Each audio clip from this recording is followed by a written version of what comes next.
Good afternoon, everybody. Welcome to the channel. If you do have a moment, please do hit that like and subscribe as we get ready for the bear market or bull market.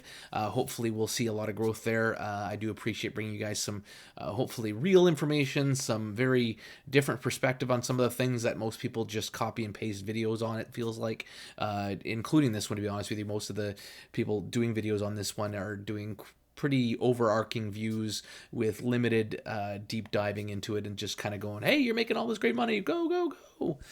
So you'll see, as always, and even I'm very transparent with sponsored videos and let them know that I'm going to be very open and transparent with how I represent them in the video and the information I'm going to go into. So we're going to do a little bit of a deep dive here. Obviously, some of it is going to be very simple and easy to understand. If you've already been in Carol protocol, this is a fork. If you don't know what a fork is, basically it's when they take the code and they copy it, oftentimes changing very minor things, and sometimes you have to be uber careful because they could be changing things that allow exploits on a code that did not offer any beforehand. So do be cautious when getting into forks. Use some extra due diligence when getting into forks. This one here, most of the changes they've made that are seen seem to be for the betterment of the protocol, and some things that honestly I when I was reviewing Carol, I said these are some things that concern me, and so they've kind of fixed some of those things. There's still some things I want you to keep your attention to and make sure that's part of your risk management or understanding, but they seem to complement each other well enough that I think this could do well, being only the first fork that I know of for the Carol protocol. So same thing as before. If you do decide to, and I'll start with this because I am going to put a little bit in, like I said, from my Carol. So right now I think I have so I have 1.7679, so that's about $396 with. Now, the one thing to keep in mind with this is and I'll pull a calculator over so you see this. If you are putting funds in, so let's say that's what I have in there, I want to maybe do half that, but I need to be more cautious with that, right? So let's say let's make my ending balance about 370, so I have some gas left over. So 370 divided by 2 would mean that I'd want to do about $185, but you are getting 30% extra tokens, so you need to round a little bit differently. So minus 30 or times 0.7 is going to be 129-ish. So I'm going to want to do about $130 worth of tokens so that I have enough BNB left to cover putting it in there. So, sorry, what did I say, 129? So yeah, so 130 should be fine. So 1 BNB, 0.8. Okay, so 135. So let's go 5.5, 5.8. So there we go, 130. So when you do this amount, I'm putting $130 in. I have a little bigger wallet that I'm probably going to do with this one on my main wallet, but I always do my kind of on-screen one with a little bit of money. I don't want to show off like I'm putting $30,000 in here like some other people and try and hype it up that way, but say don't get in because this is gambling. I like to be realistic. So depending on your portfolio mix, the max I would put in here is 500 to 1,000 probably. That's what I put into Carol and ended up doing well with it. I don't really put into these anything bigger than that, but that's based on my comfort level. If you're not comfortable with that, then you maybe only want to put 100, 200, 500, whatever works for you and whatever's comfortable for you. So we're going to get tokens first. And as I said, we're lowering this below because we're going to get that 30% uptick. And so we're going to hit get tokens. So same way as it was done with Carol. You approve the transaction. There's some gas, which is getting higher lately, it seems, for things. And then once that transaction's done, which happens pretty fast, then you can head over here and you'll see your bond show up here in a few seconds. I don't know if you have to refresh or anything, but I'll just do a quick refresh to see. There we are. So now, as you can see, I would think I was only getting 6,000 or 7,000 or whatever. Now it's bumped it up to this, which is that. And then I need to put 169, which I should have enough in here. I don't know if it shows me how much I have. Obviously, I calculated poorly. I did something wrong, but I've got still $100 in stuff there. So apologize. My math was probably a little bit off, but that's fine. The point of the story is you can't just do half of what you have. Otherwise, you end up losing some funds there. So let's stake this, and then we'll start getting into the nitty gritties and go into some details. So we're gonna go ahead and stake that. I'm really wondering why I ended up so little. 169 confirm. Let's go back over here. I do 0.8. 3. Oh, I only had 400. Yeah. 5. What did I do? 5, 5, 6, 5, 7. So 69. So I did get the bump up, but anyways, no big deal. I probably rounded down a little too much when I was thinking about it all. So as you can see now here, we have this here. And on this one here, just for calculated purposes, we will take the the daily profit, so the 367.78. And then if we multiply that by the token value right now, 185 is about $6.80 a day. And that will go up because as things happen over here, you're going to see your base rate of 2%, your liquidity bonus, so how much you put in will increase this a little bit, how long you hold it for will increase this a little bit, and then a personal bonus, which is for every amount of BNB that you put in. So this will increase and help ROI a little faster. Now I'd like to go through some of the differences here. Obviously, I'll have a referral code in here. If you'd like to use it, great. One neat thing they put in here, and I'm not going to use it, no offense, guys. As I've said before, my referral dollars go into helping other people. So, and I barely get any referrals, to be honest with you. But if you happen to go in here, you can actually set this so that you give 50% of your referral back to people. In my case, if people do want to use my code, I do want to send funds back. Here, let's do 25%. I want the funds to go back into some projects where I feel some people lost, where people lost some funds, and I'd like to help them get their funds back. So I give my referral back, not to myself personally. I put it into protocols like Vaultec and stuff like that to try and help people. So if you do want a referral back to me, otherwise you get 25% of yours back. So I did put a little bit there.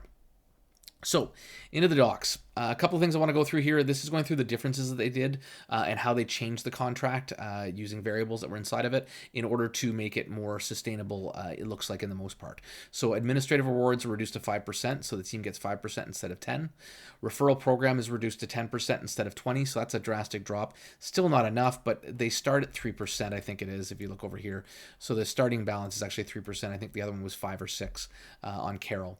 So that's a pretty drastic drop. Still, I'd prefer not see referral things, but it's how they market it and get it out to people and how they get people talking about them more, right? So there's definitely some value to those in these kind of plays to help keep new money coming into the system.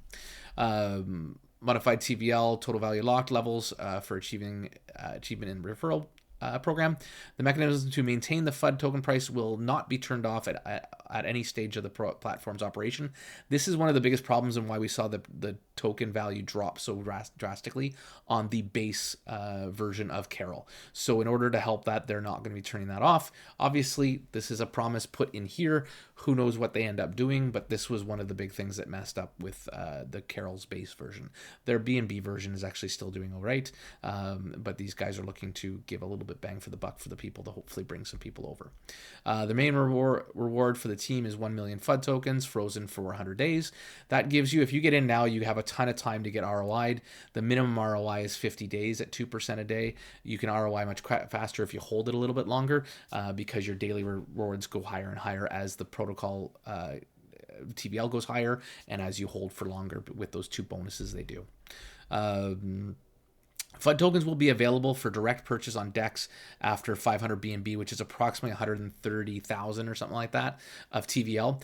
That part, I must admit, I'm a little bit, it is what it is. There is a sales tax, so which should help, because that was one of the other reasons why the token price dropped, because anybody that had a bond that they never actually or had Carol that they never bonded, after 30 days it unlocks and you can sell it. So that ended up creating some of the downturn of the price, I believe. But because of the sales tax and because they're turning it off once the TVL is a decent amount, and hopefully while the protocol is still growing, it should offset it. The team needs the token price to appreciate, so they'll be using those taxes and a lot of the administrative rewards to go, as opposed to being paid out as to them, it's going to be used for marketing and used for buyback in order to keep that price rising. And that's only going to benefit them as well, because their tokens that are locked in for those 100 days, the best bang for their buck is going to be to see that token appreciation. So that's what's going to help them get their best bang for their buck. But as once 100 days does come, do be realize and understand that the token value can reduce. So if you're getting into this one after 50 days of it being around, you're going to want to be cautious because you may see some token value decrease, which would hinder your earning ability if you're not within that 50-day ROI period when you get in. So something to keep in mind, definitely something to be careful of in there. Ability to transfer referral structures from other projects. So this is kind of a funky little thing they did. If you are in Elephant Money, Drip, it's crazy, and Carol, there is a bonus they're going to be giving, and I think that comes out. Carol protocols will come out on the 28th. So if you're, and they're able to see this actually, because if you actually go here, I think they have like a thing that'll attach here that'll act like a bond. But it's a really, really small one just as an identifier, I believe. So if you're invested in Carol, you're going to get a few more tokens, I think, than the other ones. But if you're invested in Elephant, on the 29th, you'll get an airdrop. 28th for retro airdrop for Carol participants. Wednesday the 29th for airdrop for Elephant Money participants.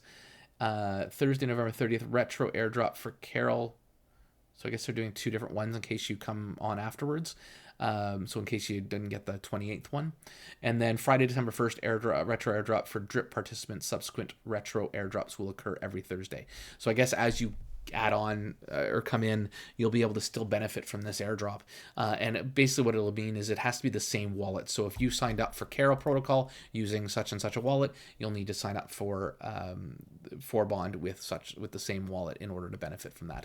And those bonds should come here, and then you can either choose to hold them for the 30 days and sell them, I believe. This is where, like I said, it gets a little bit stingy. This is so that you have all the information.